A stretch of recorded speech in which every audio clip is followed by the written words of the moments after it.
Hey guys, how's it going? This is Evan from EvanMods.com, and we are going to revisit the tutorial on how to change out the standard green LEDs that everybody's used to in this controller. We're going to change them out and make them blue, because everybody likes a little bit of customization in their controller. Now, what you're going to need to do this is a soldering iron, some tweezers, solder, of course the LEDs in the controller. Now, what I have here is a butane soldering iron, but you can just use one from Walmart. They're perfectly fine. Wattage, 35 watts is what I use. If you've got like a 45 watt one, just be a little bit careful about like burning the LEDs and holding them on there for too long, but I haven't really had a problem with this, so you shouldn't worry about it. As for the tweezers, you can see that I have a bent angle on the end of the tweezers, and I highly recommend them to be like that because it'll help you get around the circuit board that is inside the controller, and it'll be a lot easier. Now you can probably find those maybe at Walmart, maybe at a hobby shop, or maybe even like a salon or something. I don't know why they'd have these kind of tweezers there, but you never know. Now these LEDs, this is how they come when you buy them from EvanMods.com. They come in a plastic baggie so you won't lose the LEDs in the package. Now I'm going to take them off. And they're on this little piece of cardboard. That's so you don't lose this little strip of LEDs. All you do is you just take them, pull them right off, and there's your LEDs. Pretty small, huh? That's why you need tweezers. So anyway, that's enough talk. We'll just go ahead and get started to actually, installing these LEDs into the controller. One thing I forgot to mention that you'll need is this Torx T8 security bit screwdriver that you can find at evanmods.com for $3, and it's an actual screwdriver. It's not some other sites that sell you a little L wrench thing. Those aren't easy to use. This thing is a full-size screwdriver, makes it really easy. But anyway, we'll go ahead and take apart the controller now. Now what I do is, I guess this is another thing you'll need, is electrical tape. Well, actually any kind of tape will work, but all I do is I just cover the buttons up like this, press it down, and it holds all the buttons in there because they will fall out. And that's enough for there. We'll just go ahead and take the battery pack out, and then there are 7 screws, and you can see them here. There's one up here, there, down here. There's actually one hidden under the sticker, which we'll get to in a second. There's one there, there, and there. So let's just go ahead and take these out. Now, as I showed you, there's one behind there. You can see I poked through it, but yeah, just take your screwdriver and press it through the sticker, and you can get right to that screw. Okay, that is the last one coming out, and they're still in there, so we'll just kind of dump them up there. But anyway, then you just go from each side, pry it up a little bit, and the front case comes right off along with the plastic bumpers and the sync button being right there. Okay, now you want to go ahead and remove the rubber pad, the thumbsticks, and then you can take out the circuit board after you remove this last plastic piece. Then you can discard those things for now. And now we are ready to actually get started on soldering the LEDs, which you cannot see. But anyway, I'll zoom you in here and we will get started. Okay, now the first step you need to take is to remove these old green LEDs that you no longer want. So those are these things right here, these little sand-sized squares or rectangles, and all you need to do is take your soldering iron and some solder and just put a glob of solder onto the LED. Now don't worry about overheating or whatever, but you want to be careful. You don't want to force the LED off. Make sure you get the solder around it completely melted before trying to remove it. And as you saw there, it just stuck to the end of the soldering iron, and just flick it off onto your little table, workbench, wherever you are. Now I'll do that one more time just to show you, and then I will speed up the video for the other two. Okay, see, it's that easy. Because, alright, you got a big blob of solder on there. Just take your soldering iron, put it back on there, and it'll come right off and stick to the end of the soldering iron. And you can flick it, like I said, onto your workbench. But yep, then you may want to run over them just one more time. Just make sure you get those 2 contact points flat. Now, one thing, like I said, you don't want to force them off because the contacts will rip off of there and render it useless, and it's very difficult to fix. But the way you do that is you'd have to scrape back the green plastic that is on this, covering the circuit board, and you'd have to scrape it off on the little line that's going to that contact point. I'm not going to show you how to do that. in this tutorial because this is how to install them. But now we're going to take care of these other two, and it'll be just as easy as before.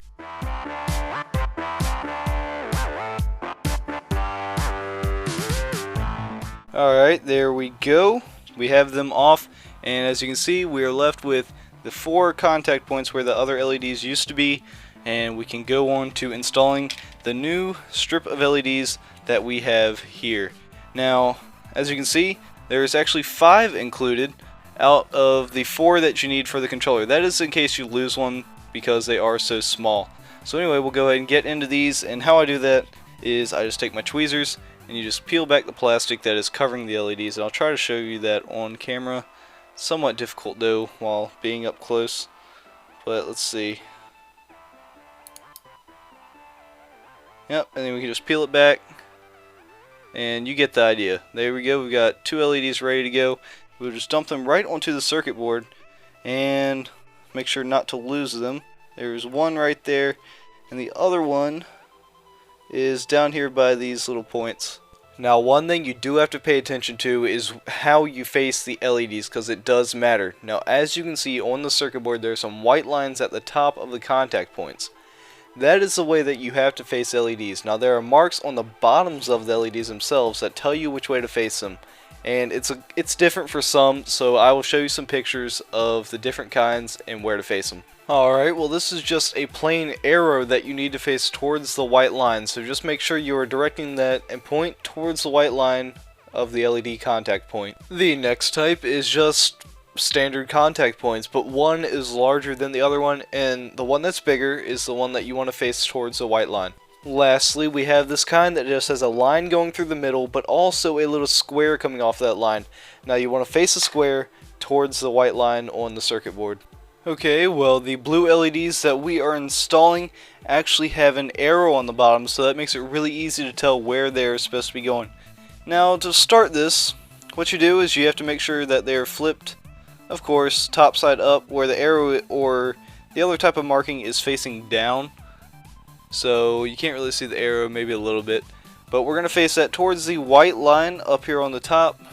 And how I start doing this is, all I do is I take my soldering iron right here, I put a little bit of solder on the end of it, you get the little blob of solder on there, and while it's still kind of fresh, you don't want the solder on there too long before you try this, but you place the LED facing the right direction, and then just take that solder you put on there and touch it to one side. Now that is stuck on there, and it's a pretty good job. You know, you can still see the other soldering point a little bit, but if you can't, just take the solder or take the LED with your tweezers and pinch it, then maneuver it to where you can still see both contact points, since you do have to make a good connection on both. And here we go. That is about right there. That is a good solder point. So now that's secured with one side, you can go around to the other one with some new solder and your soldering iron, and then just take it and add more to that side to make a good connection, and then some more to the other side actually to make sure it's making a really good connection. Now don't keep the soldering iron on there too long, but that's good right there. That LED is on and it should light up since we face it the right way, and you just want to keep and make sure you put fresh solder on each side of the LED. Now I'm going to do this one more time while talking, and then the rest I will speed through. Let's see. Okay, the arrow is pointing towards the white line up here, and we are going to go ahead and get this LED on. Like I said, just start out with some new solder, put it on the soldering iron, and I do this for each one. And there we go. We've got some solder on there. Pick up the LED and then place it on the contact points and just touch it at first to make a connection. And that's stuck on there. Make sure you don't pull too hard. You don't want to rip it off there like I said before. But now just go to the other side with some new solder. Make sure that one's on there good. And then back to the other side with some fresh solder. And that LED is now completely on there and ready to go. Now you can still see a little bit of black and brown around it, and that's just the rosin. It's in the solder. It won't hurt anything, so you can just leave it there.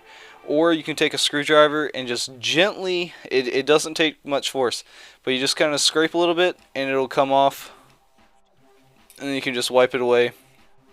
But it's no big deal. But, I mean, don't apply any pressure really. Just kind of rub it off, and it'll come off if you're really worried about it. But nobody will even see it.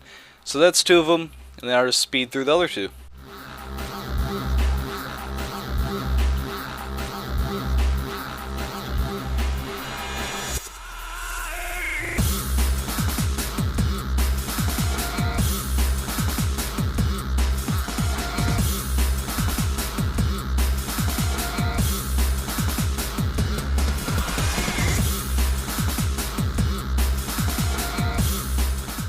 Okay, well, you see I've encountered a problem and I'm having a little bit of trouble with this one. It's because if you let the soldering iron, if the solder that you add to the soldering iron stays on there for too long, it will lose what is built into it to keep it from just being difficult and making a good connection. So you always want to just keep applying fresh solder, or else you'll run into the problem that I'm having, where it's not wanting to make a good connection and it's difficult to actually place down. But that is almost good right there. That's almost good. I'm having a little bit of trouble. There we go. That is on there, and now we can keep going. But remember, always keep applying fresh solder, or else you will run into some problems. And now this LED is on there and ready to go. Now let's go for the last one.